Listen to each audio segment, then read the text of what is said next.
To find the best decentralized exchange, we can actually work backwards from what we want to trade. So which wallet are you using? Which blockchain are you on?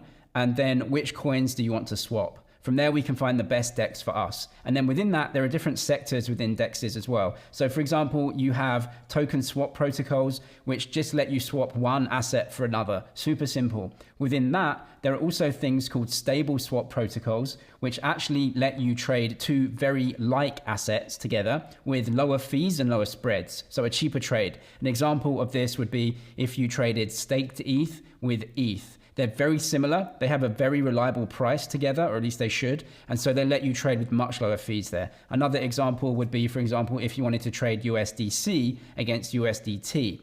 They're not the same coin, but they're both stable coins, which should be valued at $1. And so those trades usually have much lower slippage and much lower fees to trade. If you're trading two assets that are different, you're going to pay slightly higher fees and spreads. Now, within that as well, especially these days, DEXs are getting really good, and you can basically have a centralized exchange experience using a DEX and trading from your wallet. And so I'll go over those later in the video. So firstly, we can look at wallet swaps. Web3 wallets are getting insanely good these days. So I'll show you Binance Wallet right here. You actually set this up within your Binance account. So if you have a Binance account, you can just go to Binance Wallet and then go to trade in the middle here. Now this is using blockchains. So as you can see, this is just a swap right within Binance Wallet. Now what they do is they actually find you the best or lowest cost trade for what you want to do. So I'm swapping some BNB coin into USDT here, and I'm on the BNB chain. You can swap this around very easily. So if you just click one of the assets, you can see here that I've got a token, and that token is on the Arbitrum network, and it says, okay, so you're now on Arbitrum, so we're going to switch the blockchain network. What do you want to trade from and to? So let's say I want to trade into USDC. It's going to give me that trade. Now notice down here at the bottom, it says the route that I'm following, it actually changed. So if I click on this where it says best rate, what Binance Wallet is doing is going out there to all of the different DEXs and aggregators, and it's saying, hey, this is the best trade right now. This is the lowest cost trade for you to swap these two tokens. So you just choose the best trade, press OK, and then go ahead and swap the tokens. Now, when you press trade, it's going to give you the slippage and any costs and anything like that, so you can see that cost. Now, all of these costs and slippages, they're going to change depending on which assets that you're using, right, which blockchains that you're on. So I can't tell you the exact best one, but this is a way to essentially use an aggregator to try and get the best trade for the assets that you want to trade on the blockchain that you want to trade them on.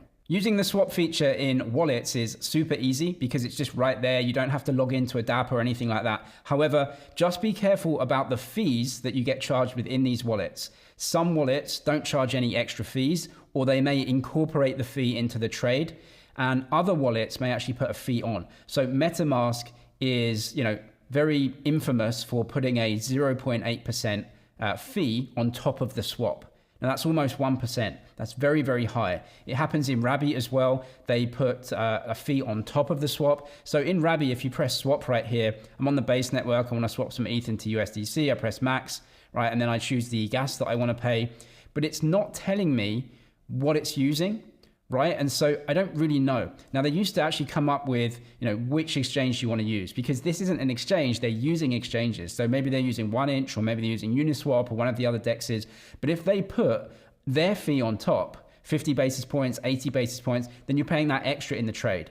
So know what your wallet is charging you. And if they don't tell you, then be a little bit wary. And we can actually go directly to the DEXs as well if we want that experience. If you want to find the biggest DEX on the blockchain that you're using, come to DeFi Llama, go down to volumes and then DEXs, and they're listed here. So Uniswap's number 1. This is on Ethereum and Ethereum style networks, and then Radium number 2 on Solana only. So you can find everything here. I'll leave DeFi Llama link below, and I'll leave the links to all of the real websites for the major exchanges down there as well, plus any tutorial videos that I have. You can learn exactly how to use these exchanges, connect a wallet, trade on here and everything. I'll leave all of that down in the description. Some of these exchanges also give fee discounts. For example, Apex, the DEX that I use, will give 5% permanent fee discount. So you can find that link below as well. If you're swapping on one of the Ethereum DEXs, these days what they try and do is abstract away all of the different chains that you're using. So I've connected my wallet to Uniswap here. So you just connect wallet. Like I said, I've got tutorial guides for all of this on how to actually use them if you want down in the description below. But I'm going to swap some ETH, and I've got ETH on base. You can see that. So I've got the coin, and then I've got the network that it's on down here. So I'm going to choose base ETH. and then I select token. And if I want to select another coin on Base, I can do that up here. But it also lets me swap across networks. So I'm going to swap ETH over to OP. So I'm swapping cross chain right here, and then I can put an amount in. That's bridging between the chains, right? So you can do that these days, and you don't have to bridge assets. You can actually do it right within the DEX. But the cost is important, right? So you can use DEXs as they come, like Uniswap, Velodrome. Go over to the website. You can swap on here easily. But for this, there are aggregators as well, which are going to look at all of the DEXs and then try and give you the best swap at the time that you're trading. If you use an exchange aggregator, it's actually exactly the same as using a DEX itself. 1inch is the #1 aggregator on the Ethereum networks. So you can choose all of these networks here to trade on. And I'm swapping ETH for USDC. I'm going to pay some gas fees on the ETH mainnet. I can use other networks if I want. A quick tip here is that if you want cheap fees, just use one of the scaling layers. So get your assets off the centralized exchange, send them into your wallet on one of these cheaper networks like Base, Optimism, Arbitrum. You'll pay much lower fees there, but you can change most of the same assets. But if you look at the route that 1inch is taking, it tells me that the best exchange for this trade right now is Uniswap v3. But there are many different versions of Uniswap. There are many exchanges. Whichever one is the best exchange at the time, it's just going to route it through that and trade for you. And so you can do that, or you can go to Fusion, not pay any gas fees. The exchange rate might differ though. So you can find what the best trade is for you at the time and then take that. If you want a trading experience much more like a centralized exchange, that's getting really good these days with DEXs. So I'll show you Apex here, which is the one I trade on, but you can also use Hyperliquid, which has a lot of volume as well. Both of these are trading a lot of volume these days. Hyperliquid is a futures only DEX. That means you can trade perpetual futures, which just is more for trading prices and for day trading, bit of speculation, or maybe you want to hedge some positions. That's what Hyperliquid is for. Apex actually let you trade both futures and spot, but it's a little bit different with these DEXs and how they work. So I'll show you the differences here, but it's amazing that you can get a centralized exchange experience by using a decentralized exchange these days. So with Apex, all you do is connect your wallet in the right-hand corner, and then from here, you just put stable coins on the DEX. Now, the difference here is that you're using an Ethereum rollup, right, with Apex, and with Hyperliquid, it's its own layer 1. And so what you do is just put stable coins on the DEX, you trade assets, and whatever your profit and loss is, you take that back out in stable coins. So it's not exactly the same as owning your assets on the blockchain and then swapping them on the blockchain. It's a little bit different. These DEXs are more like centralized exchange style, where you're just trading, making a profit and loss, and then taking the profit and loss back in stable coins out of the DEX. So from here, you can see you just use one of these chains to deposit money into the DEX. So I'm going to press deposit, and it says what chain do you want to deposit from. So choose any one that you have assets on, put that into the DEX, and then you've got stable coins in the DEX to go ahead and trade with. So it's a little bit different than having your assets on a chain, right? It's more like a centralized exchange. So you can see I've got a funding account, perp account, and a spot account, which I'll show you. So we're going to go over to trading perps like this, and you will see that this is exactly like a centralized exchange. You have an order book, you can buy and sell right here, but this is trading futures. So you're just trading the price. You're not actually buying the underlying assets, right? You're just trading the price. This looks like a centralized exchange because this is actually Bybit's DEX. Bybit, one of the biggest centralized exchanges, or at least it came out of Bybit, and it's basically Bybit, but on chain. So you can trade prices of assets. Now you can also trade spot on here as well. So we'll go to the spot market. Now again, what they're doing is they're just letting you trade the price of the assets. So instead of going to the blockchains, having to pay gas with the blockchain and find the assets, you can just trade the price of them here. And this is the spot market, meaning no leverage, no futures, anything like that. But you're just trading the prices and you're not owning the assets. That is an important distinction because on some blockchains, you might actually need the assets there, right? You want to stake the assets, you want to use them in DeFi. You can't do that here. It's just trading prices of the assets. And so let's go over to, for example, the Ethereum mainnet here, and then we can choose CB ETH. You can find assets here. So this is Coinbase's ETH staking product. You can see that right here. So if you wanted to trade that, but again, CB ETH is a staking version of ETH from Coinbase, and it pays staking rewards. If you're trading it in Apex, you're just trading the price of it. So there's an important distinction. But if you want to trade on a different network, you can go and find the assets on that network, and you can just trade it all within one single platform. There are some benefits. The pros and cons to this for sure. So the pro is easy, just trade without any gas, right? Easy that way. But the downsides are you're not owning the underlying assets, which you may want to do. But yeah, super good. If you want the 5% permanent fee discount for Apex, I'll leave that down in the description as well. Some important tips as well if you are trading on chain. Firstly is that anyone can create a token on chain. And that means that there are many scam versions of tokens that can drain your wallet or in some other way scam you out of some money. And so what you can do is go to a trusted site like CoinGecko or CoinMarketCap, which I will link below. And then you can go and find the coin that you want to trade. Now from here, you get loads of information about it. For example, you get the contract address of that token. So we can click this one and you can see that this token is issued on 3 chains, and I trust CoinGecko, and so I know that this token address is the real token of the token that I want to trade. So when you go back into a decentralized exchange, most of them, if not all of them, are going to allow you to paste in the token address of the token, and then it's going to give you that token. So go ahead and copy this. This is the token address on Base. This is the token address on Arbitrum 1. This is the token address on Ethereum, whichever chain that you're trading on.